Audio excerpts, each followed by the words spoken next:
Halo guys, welcome back to my channel. Di podcast kali ini kita akan membahas mengenai seputar model, permodelan di dunia permodelan itu seperti apa. Dan hari ini di podcast kita udah kedatangan model cantik kita bernama Kak Selin. Halo Kak. Hai, apa kabar? baik. Terima kasih banyak sudah datang ke sini. Terima kasih banyak sudah menyempatkan waktu, dan kita kali ini mau bahas tentang dunia permodelan ya Kak ya. Nanti kita akan banyak belajar tentang edukasi model itu seperti apa. Nah, kalau lama-lama ya Kak ya, jadi banyak yang penasaran nih mau jadi model itu seperti apa, karena banyak banget kayak yang nanya, aduh jadi model tuh gimana sih, harus cantik nggak, harus good looking nggak, terus kalau misalkan aku pendek bisa nggak jadi model. Nah, itu banyak banget pertanyaan kayak gitu. Nah, nanti Kak Arselin bisa mencoba untuk memberikan wawasan kepada teman-teman yang ingin menjadi model atau yang sudah terjun ke dunia model tapi masih pengen mendapatkan wawasan yang lebih banyak lagi. Oke, sekarang kita langsung mulai aja ya Kak ya. Oke. Menurut Kak Arselin sendiri, Iya. model itu apa sih Kak gitu?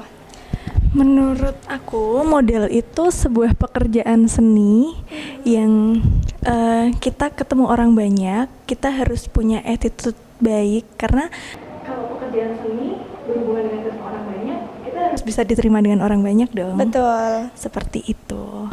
Baik. Dulu awal mula terjun ke dunia modelnya tuh dari mana dulu awalnya? Kenapa tiba-tiba masuk ke dunia model? Atau memang passion? Atau memang ya aku harus bekerja sebagai model? Atau seperti apa? Boleh diceritakan dari pengalamannya, tahun berapa mulai gitu? Monggo silahkan. Oke Mbak, jadi dulu itu dari kecil aku emang punya dua cita-cita. Aku pengen jadi model sama pramugari. Oke. Itu berjalan dua-duanya. Aku SMK kuliah di penerbangan karena aku pengen jadi pramugari kan.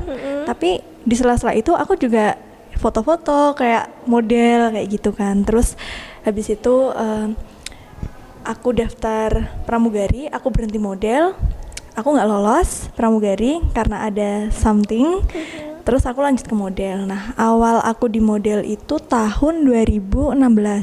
2016 itu aku masih kayak yang ala-ala gitu loh Mbak, kayak aku selfie kok bagus dari angle sini-sini. Terus ada temen aku yang bisa foto, yuk hunting, kita hunting kayak ala-ala model gitu loh Mbak. Terus setelah itu udah belum selesai sampai situ sih, aku daftar kuliah penerbangan karena aku masih pengen jadi pramugari kan. Kuliah penerbangan 2016 aku sempet berhenti, enggak yang kayak foto-foto lagi atau apa-apa lagi, itu enggak. Terus di 2017 aku mulai sekolah model. Aku sekolah model di PAPMI di Jogja tempatnya. Itu sekolah modelku 2 bulan. Di sana belajarnya 1 minggu 2 kali pertemuan. Di sana diajarin catwalk, diajarin attitude juga, diajarin gimana sih pasaran model di Jogja itu seperti apa. Terus gimana sih kalau kita fashion show tuh kita ketemu orang banyak tuh kita harus gimana, kita ketemu desainer, sikap kita tuh harus gimana gitu loh. Kita kalau bekerja tuh harus gimana, diajarin kayak gitu juga. Diajarin pose tentunya. Terus 2018 aku wisuda PAPMI. Aku wisuda PAPMI udah selesai. Nah, disitulah aku mulai ngembangin karirku sendiri, karena kalau di PAPMI itu dia cuma ngajarin pose, terus kayak apa sih attitude jadi model kayak gitu. Maksudnya enggak kalau ada job kita di ini itu enggak. Jadi kita setelah selesai sekolah itu ya udah kita jalan sendiri. Nah, jadi sorry ya kepotong. Jadi PAPMI ini itu sekolah bukan agensi ya. Kalau misalkan agensi itu kan menyalurkan model, benar ya? Betul. Kalau PAPMI ini lebih ke sekolah model, ya, lebih ke oke. sekolah. Jadi kayak diajarin kayak gitu. Tapi di 2017 sebelum aku ke PAPMI itu aku jadi model ini Mbak di Sanggar Rias. Aku jadi model sasak, Oh, sasak, terus jadi model adat yang untuk fee-nya pun itu di bawah rata-rata banget. Jadi bener-bener aku ngerasain dari nol. Di bawah rata-rata banget, dimana yang model sasak dibayar 5.000 pernah. 5.000 rupiah itu tahun berapa? 2017. 2017. Iya. 5.000 rupiah, 5.000 rupiah. ya Allah. Model sasak 5.000 rupiah. Terus nanti kalau untuk apa sih yang di situ kan pasti ada kayak ujian makeup adat. Di ujian makeup adat itu nanti 50.000 sampai 70.000 kayak gitu. Terus aku lulus dari PAPMI kan 2018. 2018 aku mulai terjun sendiri. Nah, pasti aku bingung dong, aku harus gimana? Lingku sedikit, aku belum punya apa-apa gitu. Aku foto-foto lah sama teman-temanku. Waktu itu kita collab. Jadi aku bener-bener yang dari bawah banget, Mbak. Aku collab, teman mintain tolong, iya ayo, mau make upin, iya ayo, kayak gitu. Bener-bener yang dari bawah banget. Jadi dari saling kolaborasi itu tuh mungkin dulu tanpa fee dulu ya, itu kan bisa masuk ke portofolio fee, terus nanti ke depannya lagi dilihat lagi sama siapa, otomatis kan portofolionya jadi banyak orang jadi tertarik, oh ternyata kalau di make upin nih mukanya jadi kayak gini. Belum terjun ke dunia model ya berarti ya, masih dari mulut ke mulut, dari teman ke teman, kolaborasi dari mulut ke mulut gitu. Nah, sampai pada titik bisa menentukan price list tuh gimana pada waktu itu ceritanya? Menentukan price list, jadi aku sering sharing sama senior-senior. Jadi kayak aku merasa ya aku baru, aku harus banyak bersosialisasi sama senior-senior, sama teman-teman model. Di situ aku tanya kalau seperti ini tuh harusnya gimana, seperti ini harusnya gimana. Nah, di PAPMI juga diajarin tentang pasaran yang tadi aku bilang. Di situ diajarin kalau untuk model ini nanti price listnya kalau di Jogja itu rata-rata sekian. Nah, untuk pemula sekian kayak gitu. Dari situ, Mbak. Oke. Untuk segmen model itu kan banyak. Maksudnya nggak cuma model make up, tapi berbagai macam bentuk model. Nah, itu kalau berapa segmen model? Kalau untuk segmen model itu, setahu aku ada model catwalk, model photoshoot, model makeup, terus sama model yang untuk di TVC atau iklan, talent lah, katakanlah talent itu. Itu bedanya apa Kak dari keempat itu? Boleh dijelaskan satu-satu kira-kira bedanya apa? Kalau model catwalk itu dia model yang syaratnya harus tinggi, harus badannya dikatakanlah kurus, lebih kurus dari model foto atau model makeup. Karena kalau model catwalk itu dia hanya menjual badannya untuk baju desainer. Jadi yang terlihat itu bajunya. Kalau model catwalk karena dia jalannya di show. Kenapa harus tinggi? Ya karena baju desainer itu kalau orangnya pendek aneh. Kelombrong gitu. Iya, itu bahasanya. Apa sih ya kelombrong itu kegedean lah maksudnya. Lengsre, betul itu. Nggak enak dilihat gitu kan. Jadi emang kalau model catwalk itu model yang jalan di runway, dia harus tinggi, dia harus kurus karena dia menampilkan baju. Dia menampilkan baju atau aksesoris apapun yang dia pakai. Kalau model foto itu nggak harus tinggi, pendek juga bisa. Yang penting dia ada karakter. Karena kalau foto kita lebih banyak konsep ya Mbak. Jadi kan harus menampilkan foto apa nih yang menjual karakternya kayak gimana nih, kayak gitu. Kalau untuk model makeup kalau dibilang harus cantik sih enggak, karena kan kalau makeup pastinya orang merubah dari yang biasa menjadi cantik luar biasa. Berarti kalau model makeup itu mungkin kuncinya dia harus bisa luas ya, bener ya? Harus luas juga. Kalau model makeup harus luas. Terus kalau model TVC atau iklan itu kita model yang menjualnya di TV atau iklan atau di media digital seperti itu. Dia harus pintar acting, dia harus pintar ekspresi seperti itu. Model iklan bisa model shampoo atau model sabun atau mungkin Pizza Hut kayak gitu. Oke. Jadi yang memang dia ada di dunia entertainment yang di TV, televisi gitu seperti ya. itu kan harus menunjukkan kalau model makanan nih fast food gimana nih, enak nggak, karena kan kita menjual makanan, yaitu kita mengekspresikannya kalau ini makanan kita makan gimana biar orang-orang tuh ngelihatnya tertarik, kok lezat enak banget ya, bisa merasakan kalau kecut kok ya asem misalkan kayak gitu. Kalau seger kok rasanya seger, itu kan dilihat dari ekspresinya dari gitu ekspresi. ya. Oke. Tapi kalau untuk model sendiri itu biasanya harus dia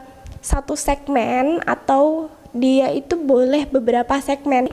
Catwalk boleh diambil, terus dia model make up bisa, atau lebih baik memang satu segmen deh kamu tuh kira-kira menggeluti di dunia iklan ya, kamu iklan biar lebih mendalami atau seperti apa? Menurut Kak Arselin sendiri seperti apa biar menjadi model profesional gitu? Kalau menurut saya ya Kak, kalau menurut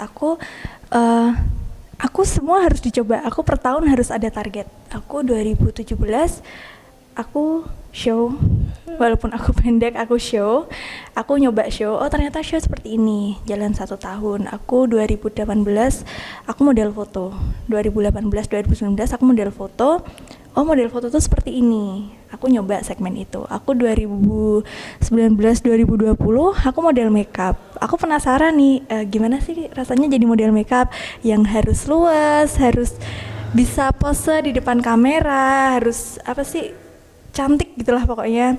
Itu gimana sih, aku nyoba itu. Terus di 2020 ini aku nyoba yang buat TVC atau iklan.